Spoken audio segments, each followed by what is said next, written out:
Hi, this is Amanda Price, and I wanted to give you a quick tour of the syllabus to just hit upon some high points to get you oriented to the course. The first thing I'll draw your attention to is the information about me. Probably the best way to reach me is either by email or by phone. You're certainly welcome to text me. These are my office hours. I will be available in the Learning Commons in the Cooper building on campus. I'll also be in my office on Wednesday mornings. But if you're interested in connecting with me outside of that time, you're certainly welcome to text me any reasonable time of the day. Or if you wish to communicate online, you can text me or reach out on the course information discussion board. I will make a commitment to be available at these times. I'm also going to be trying out a new online web service known as Piazza for some online office hours, and I'll talk more about that in a different video. The next thing I want to draw your attention to is the fact that since this is online, you really do need to have reliable access to a computer, and I strongly encourage you to save all of your work to some type of online service like Dropbox. That's where I save all of my material. And before you really get into the course, certainly check your computer's compatibility with Blackboard, and you can do that by clicking here. A few notes regarding course and college policies. Since this is online, you are expected to log in at least once a week to make sure that you are present in the course, and you need to log in at least once during the first 2 weeks, though most likely if you're watching this video, you've already done that. A word about late work. I am willing to be flexible if some kind of emergency prevents you from submitting work on time, but do reach out to me as soon as possible. And I will mention the issue of plagiarism and dishonesty. Of course, you are expected to be taking your exams on your own, and I definitely want to make sure that you are aware of what constitutes plagiarizing. And so I have provided a link to a resource online that's basically a tutorial about plagiarism, and I really do think it's worth a look because every semester I usually have a few students who commit some errors that count as plagiarism, and I really think it was simply because they didn't understand what plagiarism involved. The next major area that I want to briefly review are the course requirements. Now, in the weekly announcement videos that I will provide at the start of each week, I'll talk more about the specific learning activities that you'll do for the week. But just in general, every week will include typically 2 graded learning activities that you will be doing online. And there are a variety of things that you'll be doing. In some cases, you will be engaged in collaborating with others in your group to create a wiki. And I'll talk more about specific wiki assignments later, but there's also a video on Blackboard to show you how to use the wiki feature if you never have. You will also be involved in collaborating with your group to analyze particular research studies and also analyze the way those research studies are presented in the popular press. I'll start off by giving you an example of that in week 3, and then in later weeks you and one of your group mates will be in charge of doing that. Something a little bit more straightforward and probably familiar to you is that I think 2 or 3 weeks you'll be writing just a simple reflection piece on a topic that I provide to you, and that's actually just going to be seen by me. It's actually not a group collaboration. Something else that is probably a little bit more familiar is periodically you will be doing a blog. I'll provide to you over the course of different weeks 4 different blog topics, and you're expected to post to 2 of them, but you are expected to provide a response in each of the 4 weeks where there's a blog. And the blogs are really pretty straightforward. You're just composing a post and then later on offer a comment, and there will be a short video on how to do that in case you haven't done this on Blackboard.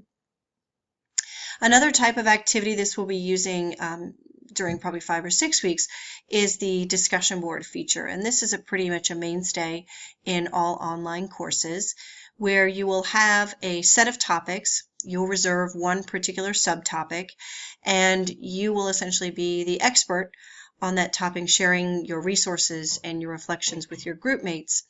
And then you will be expected to respond to the posts that other people make or respond to comments that I provide. There's a video also on the syllabus page, or the Getting Started page, about how to use the discussion boards.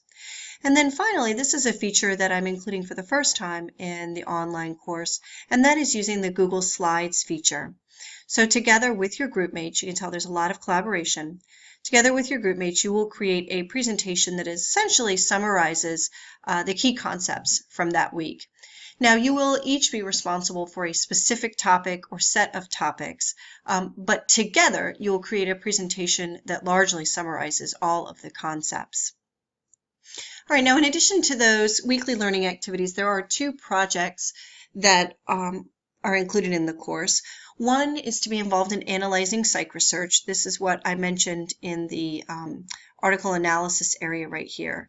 So each of you will be responsible for doing a research summary. So this, I'll provide several different articles, and you will choose one to summarize and share a very brief summary with your group mates. You will then choose a different article from those that I provide to facilitate the group's analysis of the research and the way that it's covered in the popular press. And then finally, as a member of the group, you will be, I guess, putting in your 2 cents in terms of analyzing the way that the article, the way that the research was done and the way that it was presented in the popular press. And I will talk more about this in the coming weeks. The second project is something that I think students really like, and this I call walk in their shoes, because the goal is to put yourself in the shoes, in the life of somebody who's dealing with mental illness. And the way that you will do this is by using first-person accounts from people who are living with, let's say, bipolar disorder, or whose loved one are living with bipolar disorder. And I'll talk more about this in another video later on, but the very first thing you'll need to do, obviously, is selecting your particular topic, and I'll show you in a different video where on Blackboard you can do this. Then you will, by week 5, you will have made some pretty good progress on taking notes. You don't have to have all your notes finished, but I do want you to submit your notes just so I know that you're on the right track. Then much later, you will provide to me an outline. And I do this because research indicates that when students write outlines for their final papers, the papers are much, much better. And I've seen this in the last 2 semesters when I've used outlines. And then finally, near the end of the semester, you'll submit your final paper that really emphasizes the real-world, first-person experiences of people living with the condition. And then because by week 14, you will have become somewhat of an expert on what it's like to live with the condition, you will then facilitate the group's discussion of your particular topic. So we'll be covering mental health in those last 2 weeks. When we cover your condition, you will be facilitating discussion of that condition. The final way that you will demonstrate your knowledge in the course is by completing online exams. There'll be 3 online exams. They will be open book, open note. If you want to use the internet, that's fine. And I do want you to be aware of the fact that there is no cumulative final exam. That summarizes the key points from the syllabus. I want to just show you real briefly the schedule for the course. Now, I'm not going to go over this week by week, but I just wanted to explain what you're looking at. It's divided by modules because the first test will cover the first module of material, weeks 1 through 4. The second test will cover weeks 5 through 9, and then the third test will cover weeks 10 through 15. All right, here you have the particular topic that's being covered, and then this is the reading in the Exploring Psychology textbook. In addition to the reading, you will also be expected to review videos and in some cases some online text-based resources. So when there's a video, this number indicates how many minutes the video is. So you know how to budget your time. Then finally, this final column details the learning activities. So these are those graded activities, the blogs, discussion boards, wikis, etc. So you can see there's a Padlet, which is a new service that I'm using for the first time this semester. And I do have a very brief, like 1-minute video showing you how to use Padlet. DB means discussion board. W for wiki. Complete a slide or slides refers to the Google slide work that you'll be doing. W for wiki, I think I already said that. B for blog, and then there should be a J for journal. So I've tried to provide you with different types of ways to demonstrate your knowledge so that you're not doing the same exact type of thing every single week. So hopefully you appreciate that variety. And one other thing I will say is that these learning activities in some cases are designed to help you really understand challenging concepts in the reading. But in other cases, they're also designed to get you to go beyond the reading. So if we were in a traditional classroom, we would be having discussions and activities that went beyond just what was in the textbook. And so that's what you'll be doing online together with your group and with me. I look forward to working with you, and I encourage you to check out the other video that reviews the key features of our Blackboard course.